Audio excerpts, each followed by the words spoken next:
Hello दोस्तों, tally admin के lecture number 9 में आपका स्वागत है। पिछले टैली लेक्चर में मैंने आपको टैली में डे बुक के बारे में बताया था, जहां मैंने आपको सिखाया था कि आप डे बुक की हेल्प से कैसे अपनी सभी जो रिकॉर्डेड ट्रांजैक्शंस हैं उन्हें टैली में कैसे देख सकते हैं। ठीक है, तो हम डे बुक के बारे में सीख चुके हैं। इस लेक्चर में मैं एक और इम्पॉर्टेंट टॉपिक के बारे में आपको सिखाऊंगा, जो है ट्रायल बैलेंस। टैली RP9 में ट्रायल बैलेंस को देखने के लिए आपको सबसे पहले क्या करना है, गेटवे ऑफ टैली स्क्रीन पर आना है। फिर आप आएंगे डिस्प्ले ऑप्शन पर और यहाँ पे आपको डिस्प्ले मेन्यू में सबसे ऊपर दिखाई देगा ट्रायल बैलेंस। तो जैसे आप इस पर क्लिक करेंगे तो ट्रायल बैलेंस आपके सामने ओपन हो जाएगा। ठीक है, और देखिए इस चीज़ को बेहतर समझने के लिए सबसे पहले हमें ट्रायल बैलेंस के कॉन्सेप्ट को समझना होगा कि अकाउंटिंग में या टैली में जो है ट्रायल बैलेंस का बेसिकली पर्पस क्या है। तो इसे जो है हम मैनुअल अकाउंटिंग के एग्जाम्पल से जो है समझते हैं। ठीक है, तो देखिए मैनुअल अकाउंटिंग में हम सबसे पहले क्या करते हैं, जितनी भी बिजनेस की ट्रांजैक्शंस होती है उनकी एंट्रीज जर्नल में करता है। ठीक है, जर्नल एंट्रीज करने के बाद फिर उन्हें हम उनके रिस्पेक्टिव लेजर में जो है रिकॉर्ड करते हैं। यानी कैश से रिलेटेड सभी जनरल एंट्रीज कैश लेजर में रिकॉर्ड होती हैं। परचेस से रिलेटेड जितनी भी एंट्रीज होती है वो सब परचेस लेजर में रिकॉर्ड होती है। ऐसे ही जो भी जनरल एंट्रीज एक पर्टिकुलर लेजर से रिलेटेड होती है उन्हें उसके रिस्पेक्टिव लेजर में जो है रिकॉर्ड किया जाता है। ठीक है, अब लेकिन हम ऐसा क्यों करते हैं कि हम ट्रांजैक्शन की जनरल एंट्रीज करने के बाद उन्हें उनके रिस्पेक्टिव लेजर में क्यों रिकॉर्ड।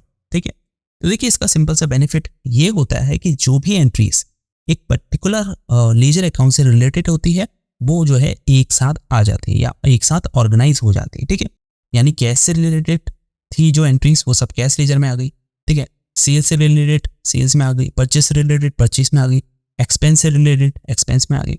तो जितनी भी एंट्रीज होती है वो सब ऑर्गेनाइज हो जाती है। ठीक है, जिससे जो है एंट्रीज को आपके लिए मैनेज करना बहुत आसान हो जाता है। ठीक है, दूसरा जो बेनिफिट होता है वो ये होता है कि इससे प्रत्येक अकाउंट का हमें बेसिकली क्लोजिंग बैलेंस या जो एंडिंग बैलेंस होता है वो हमें मिल जाता है। ठीक है, फॉर एग्जाम्पल एक पर्टिकुलर पीरियड में लेट्स से जुलाई के मंथ में सेल्स की जितनी भी एंट्रीज थी उन्हें हमने सेल्स लेजर में रिकॉर्ड किया। तो मंथ के लास्ट में जो भी फाइनल अमाउंट होगा उन सभी एंट्रीज का उसे कहते हैं हम क्लोजिंग बैलेंस या फिर उसे बोलते हैं हम एंडिंग बैलेंस। ठीक है, अब ये जो क्लोजिंग बैलेंस है ये बेसिकली बहुत इंपॉर्टेंट होता है किसी भी बिजनेस के लिए। ठीक है, अगर उसे बैलेंस शीट बनानी है, प्रॉफिट एंड लॉस अकाउंट बनाना है, इनकम स्टेटमेंट तैयार करनी है, यानी जितनी भी जो फाइनेंशियल स्टेटमेंट होती है वो जनरेट करने के लिए ये जो क्लोजिंग बैलेंस है ये बहुत इंपॉर्टेंट होता है। ठीक है, तो सबसे पहले हमने क्या किया, अगर हम इसको फिर से एक बार रिवाइज करें तो हमने मैनुअल अकाउंटिंग में सबसे पहले क्या की, ट्रांजैक्शन की जो एंट्रीज थी वो जनरल में की। ठीक है,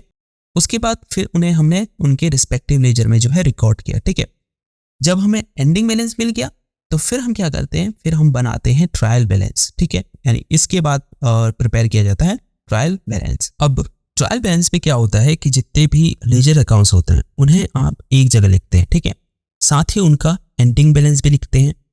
क्रेडिट साइड में होगा तो क्रेडिट साइड में, डेबिट साइड में होगा तो डेबिट साइड में। ठीक है, तो ट्रायल बैलेंस प्रिपेयर करने से सभी लेजर अकाउंट्स की लिस्ट उनके एंडिंग बैलेंस के साथ आपको मिल जाती है। ठीक है, यानी आपको एक जगह पर ही ये पता चल जाता है कि सभी अकाउंट्स का एंडिंग बैलेंस बेसिकली क्या है। ठीक है, तो एक तो जो है ये पर्पस होता है ट्रायल बैलेंस प्रिपेयर करने का। दूसरा ये वेरीफाई करने के लिए हम ट्रायल बैलेंस प्रिपेयर करते हैं कि टोटल डेबिट्स जो है वो इक्वल होना चाहिए टोटल क्रेडिट के। ठीक है, अगर ये इक्वल नहीं है इसका मतलब अकाउंटिंग एंट्रीज में एरर है, यानी आपने एंट्रीज करते समय कहीं ना कहीं गलती की है। ठीक है, तो बेसिकली ट्रायल बैलेंस को आप एक फाइनेंशियल स्टेटमेंट जो है मान सकते हैं जिसमें सभी लेजर अकाउंट्स को उनके क्लोजिंग बैलेंस के साथ लिस्ट किया जाता है। ठीक है, अब मैनुअल अकाउंटिंग में तो आपको खुद से जो है ट्रायल बैलेंस बनाना पड़ता है, पर टैली जो है ऑटोमेटिकली ट्रायल बैलेंस जनरेट कर देता है। ठीक है, तो ट्रायल बैलेंस का बेसिक आइडिया आपको हो गया होगा कि ये एक जो है फाइनेंशियल स्टेटमेंट है जिसमें सभी लेजर अकाउंट्स उनके रिस्पेक्टिव डेबिट और क्रेडिट एंडिंग बैलेंस के साथ लिस्ट होता है। ठीक है, दूसरा अगर टोटल डेबिट इक्वल नहीं है टोटल क्रेडिट के, इसका मतलब एंट्रीज में कहीं ना कहीं गड़बड़ है। तो एरर डिटेक्शन के लिए भी जो है ट्रायल बैलेंस का यूज किया जाता है। इसके अलावा ट्रायल बैलेंस की बेसिस पर ही जो है आप अदर फाइनेंशियल स्टेटमेंट जो है जनरेट करते हैं। ठीक है, तो चलिए अब टैली में चलते हैं, फिर मैं आपको और डिटेल में ट्रायल बैलेंस को समझाता हूँ जिससे जो है ट्रायल बैलेंस से रिलेटेड आपके सभी डाउट्स क्लियर हो जाए। तो टैली RP9 में ट्रायल बैलेंस जो है हमें कुछ इस तरह से डिस्प्ले होता है, ठीक है।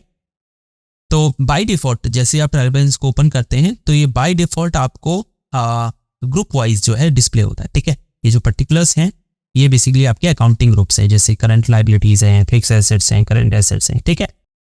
अगर आप चाहें तो लेज़र वाइज भी जो है ट्रायल बैलेंस को देख सकते हैं। तो उसके लिए आपको क्या करना है, कीबोर्ड में F5 की प्रेस करनी है, या फिर आप यहाँ पर राइट साइड में लेज़र वाइज ऑप्शन पर जैसे ही क्लिक करेंगे तो ये जो ट्रायल बैलेंस है ये आपको लेज़र वाइज शो होगा, ठीक है। तो ये सारे लेजर्स हैं जो हमने क्रिएट किए थे और यहाँ पर उनका क्लोजिंग बैलेंस है डेबिट साइड पे और क्रेडिट साइड पे, ठीक है। अब देखिए मैंने एक चीज़ बताई थी आपको कि हम जो ट्रायल बैलेंस है उसका यूज़ इसलिए भी करते हैं, या ट्रायल बैलेंस को हम इसलिए भी प्रिपेयर करते हैं कि हमको ये वेरीफाई करना होता है कि हमारी जो अकाउंटिंग एंट्रीज हैं वो करेक्ट हो, उसमें कोई डिस्क्रिपेंसीज नहीं हो, या कोई त्रुटि नहीं हो, या कोई एरर नहीं हो, ठीक है। तो यहाँ पे देखिए नीचे की तरफ जो ग्रैंड टोटल है डेबिट साइड में और क्रेडिट साइड में ये इक्वल है। इसका मतलब अकाउंटिंग एंट्रीज या लेजर में कोई दिक्कत नहीं है। अगर ये जो ग्रैंड टोटल है इसमें कोई डिस्क्रिपेंसीज होती, कोई डिफरेंसेस होते, तो इसका मतलब ये होता है कि हमने अकाउंटिंग एंट्रीज करते समय कोई ना कोई मिस्टेक की है, ठीक है। तो हम उसे यहाँ से फिर ठीक कर सकते थे। तो इस तरह से आप लेजर वाइज में भी देख सकते हैं, ठीक है। लेकिन सबसे पहले क्या करते हैं, हम ग्रुप वाइज में जो है इस ट्रायल बैलेंस को समझने की कोशिश करते हैं। तो ग्रुप वाइज जो है आप कैसे अपने ट्रायल बैलेंस को देखेंगे, ठीक है। तो देखिए लेफ्ट साइड में आपको शो रहे हैं अकाउंटिंग ग्रुप्स, ठीक है, और राइट साइड में आपको शो रहा है क्लोजिंग बैलेंस डेबिट साइड में और क्रेडिट साइड, ठीक है। नीचे की तरफ है ग्रैंड टोटल जो डेबिट साइड में भी इक्वल है और क्रेडिट साइड में भी इक्वल है, ठीक है।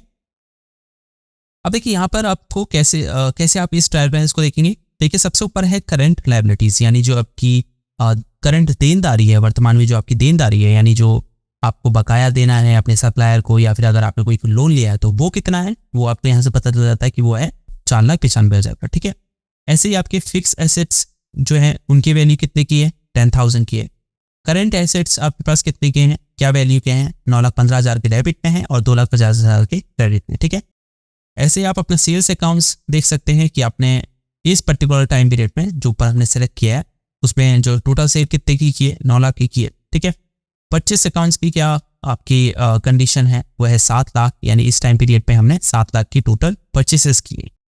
वैसे आपके इनडायरेक्ट एक्सपेंसेस क्या हैं, ठीक है। तो इस तरह से आपको जो है एक ओवरऑल आइडिया अपने बिजनेस के बारे में यहाँ से लग जाता है, ठीक है।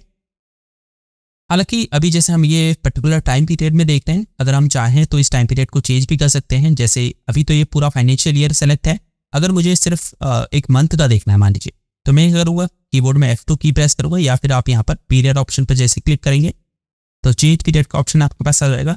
अब जैसे मुझे मई मंथ का देखना है तो मैं यहाँ टाइप करूँगा 1/5/23 से 1/5/23, ठीक है। तो ये मुझे मई मंथ का जो है ट्रायल बैलेंस शो कर देगा, ठीक है। तो मैं फिर से जो है पीरियड जो है चेंज करता हूँ और फिर से इसको पूरा फाइनेंशियल ईयर सेलेक्ट करते हैं 1/4/23 31/3/24, ठीक है। तो ये पूरा फाइनेंशियल ईयर यहाँ से सेलेक्ट हो गया। अगर आपको और डिटेल में जो है इस अपनी ग्रुप्स को देखना है या अपनी ट्रायल बैलेंस को देखना है तो आप कैसे देखेंगे।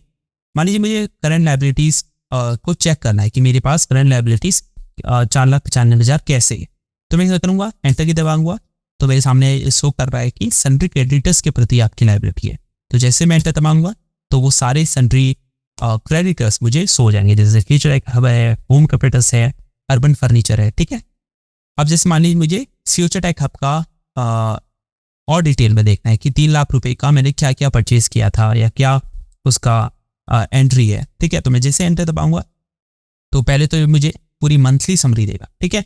जैसे देखिए यहाँ पे शो कर रहा है कि मैंने अप्रैल के मंथ में 5 लाख का जो प्रोडक्ट है या जो माल है वो क्रेडिट में खरीदा है, ठीक है।